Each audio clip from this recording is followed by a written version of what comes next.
Marilah kita mulai renungan pada saat pagi hari ini diawali dengan berdoa setelah kita mendengarkan lagu pujian tadi. Mari kita berdoa.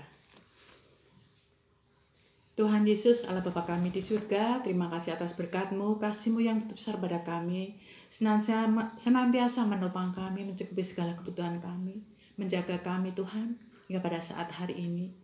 Pagi hari ini kami mau mendengarkan firman-Mu, buka hati dan pikiran kami, supaya kami tahu Tuhan, apa yang Tuhan kehendaki atas diri kami. Ampuni segala dosa kami. Di dalam nama Tuhan kami Yesus Kristus kami berdoa dan mengucap syukur. Terima kasih Tuhan, haleluya, amin. Terima kasih Bapak Ibu yang telah mau bersama kita untuk renungan pada saat pagi hari ini. Dan saya mengucapkan selamat tahun baru, walaupun sudah terlambat 1 bulan. Kita sudah melampaui tahun yang kita lalui karena anugerah dan kasih Tuhan. Kita masuk ke tahun 2021 dan baru berjalan 1 bulan. Kita tidak tahu apa yang akan terjadi tahun yang akan datang. Tapi kita percaya bahwa Tuhan selalu menjaga kita seperti saat ini. Mari kita mulai renungan pagi hari ini. Dan renungan pada saat pagi hari ini akan saya beri judul, yaitu tentang menghadapi pergumulan.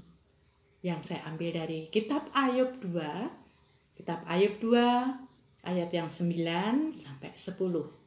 Begini bunyinya. Maka berkatalah istrinya kepadanya, masih bertekunkah engkau dalam kesalehanmu? Kutuklah Allahmu dan matilah. Tetapi jawab Ayub kepadanya, engkau berbicara seperti perempuan gila. Apakah kita hanya mau menerima yang baik dari Allah, tetapi tidak mau menerima yang buruk? Dalam kesemuanya itu, Ayub tidak berbuat dosa dengan bibirnya. Bapak, Ibu, Saudara yang dikasihi Tuhan, pada saat pagi hari ini, mengapa saya memberi judul menghadapi pergumulan, dan saya ambil dari Ayub. Karena hidup kita penuh dengan pergumulan, penuh dengan segala sesuatu yang kita tidak tahu. Tetapi itu semua karena dikehendaki Tuhan. Mari kita belajar tentang Ayub dan istrinya.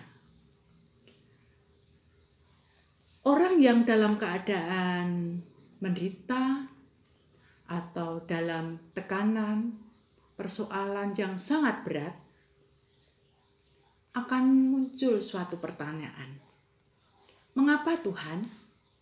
Walaupun persoalan atau pergumulan itu bisa terjadi karena lingkungan, teman, saudara, bahkan pada dirinya sendiri. Nah, kadang kita bertanya, mengapa Tuhan itu terjadi pada diri saya?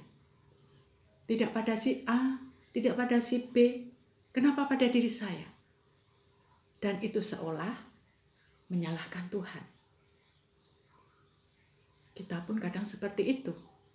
Kita menyalahkan, mengapa terjadi seperti ini pada diri saya? Mari kita belajar tentang bagaimana istri Ayub. Kehidupan Ayub dan istrinya, terutama istri Ayub, pasti sangatlah mengenal bagaimana suaminya.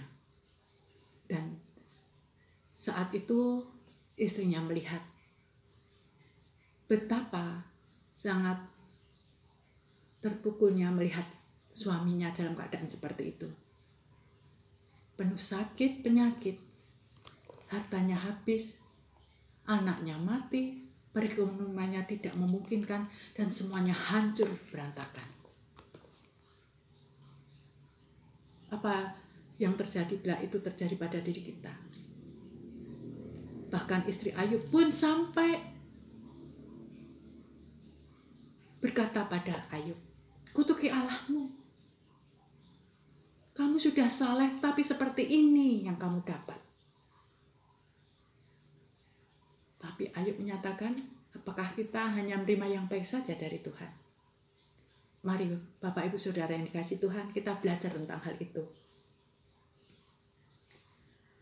Ayub dilihat oleh teman-temannya. Teman-temannya heran. Mengapa Ayub sampai seperti ini?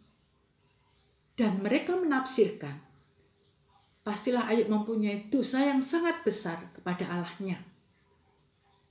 Celakanya istri Ayub itu juga setuju apa yang dikatakan oleh teman-temannya. Nah, bagaimana kita menghadapi suatu pergumulan dan permasalahan? Tentu kita akan menyerahkan kepada Tuhan. Mengapa? Karena Tuhanlah yang memberi hidup. Tuhan kitalah yang mengukir kita, yang merinda kita. Supaya menjadi baik, supaya semakin kuat. Tuhanlah yang membuat kita, atau seperti dalam lagu tadi adalah seperti bejana yang dibentuk. Dibentuk seperti apa? Sesuai dengan kehendak Tuhan. Sebab segala sesuatu terjadi tentu seizin Tuhan. Dan setiap orang, setiap umatnya, Tuhan mengenal kekuatannya. Tuhan tahu seberapa kekuatan setiap hamba-hambanya. Tuhan sudah tahu ukurannya. Dan tidak mungkin melebihi dari yang dia mampu. Tuhan sudah tahu semuanya itu. Contohnya Bapak Ibu yang dikasihi Tuhan, kalau anak kita menghadapi suatu ujian,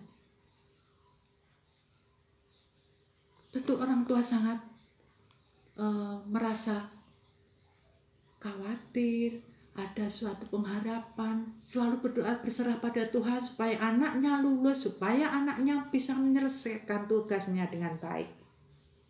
Dan apabila mengerti kalau anaknya sukses atau lulus, pasti orang tua akan bahagia. Nah, marilah kita membahagiakan hati Tuhan. Dengan cara apa? Dengan kita taat, setia. Biarlah Tuhan membentuk hidup kita. Pasti kita tidak akan tergeletak. Pasti Tuhan akan menopang tangannya. Dan kita tidak mungkin diuji atau mendapat beban yang luar kemampuan kita. Terus apa yang kita lakukan kalau kita sedang menghadapi pergumulan itu? Berdoalah. Berdoa kepada Tuhan. Minta diberi bahu yang kuat. Berdiri kaki yang kokoh. Supaya dapat menopang berkat Tuhan. Kita melihat langit tidak selalu biru. Kadang-kadang mendung. Pasti di semua itu, di belakang itu, Tuhan punya rencana. Kita melewati jalan yang berliku, terjal, dengan tertatih-tatih. Kita berdoa pada Tuhan, beri aku kekuatan Tuhan untuk menjalani semua ini. Mari kita menyenangkan hati Tuhan dengan tetap setia seperti Ayub. Pasti waktunya akan bahagia, tepat pada waktunya. Kita banyak belajar tentang bagaimana menghadapi pergumulan dalam hidup ini pada cerita Ayub ini. Kita tidak tahu jalan-jalan apa yang akan kita lalui tahun-tahun, bulan-bulan yang akan datang. Apalagi pada musim pandemi seperti ini. Kita tidak tahu. Tapi yang kita tahu, Tuhan punya rencana setiap hidup kita. Tuhan punya rencana setiap umatnya. Dan Tuhan tidak pernah meninggalkan perbuatan tangannya. Terima kasih, Tuhan Yesus memberkati. Tetap sehat, Tuhan menjaga kita. Mari kita berdoa. Tuhan Yesus, terima kasih firman-Mu pagi hari ini. Kuatkan kami Tuhan untuk menerima berkat-Mu. Biarlah kami dapat berjalan sesuai dengan kehendak-Mu. Beri kami bahu yang kuat, bahu yang lebar, tangan yang panjang, serta kaki yang kokoh dalam berjalan menjalani perintah-perintah-Mu. Tuhan, kuatkan kami, mampukan kami, jaga kami setiap hari, setiap saat. Kami tidak tahu Tuhan tahun yang akan kami lalui ini, tapi kami yakin percaya Tuhan punya rencana yang baik untuk kami. Biarlah kami menjadi bejana yang Kau bentuk. Engkau tidak berjanji untuk langit selalu cerah, tapi kami percaya Kau punya rencana. Kamu setiap peristiwa dalam hidup kami, Tuhan punya rencana. Kami percaya dan yakin Engkau menyertai kami, Engkau menopang kami. Ampuni segala dosa kami Tuhan. Di dalam nama Tuhan kami Yesus Kristus, kami berdoa dan mengucap syukur. Terima kasih Tuhan. Haleluya. Amin.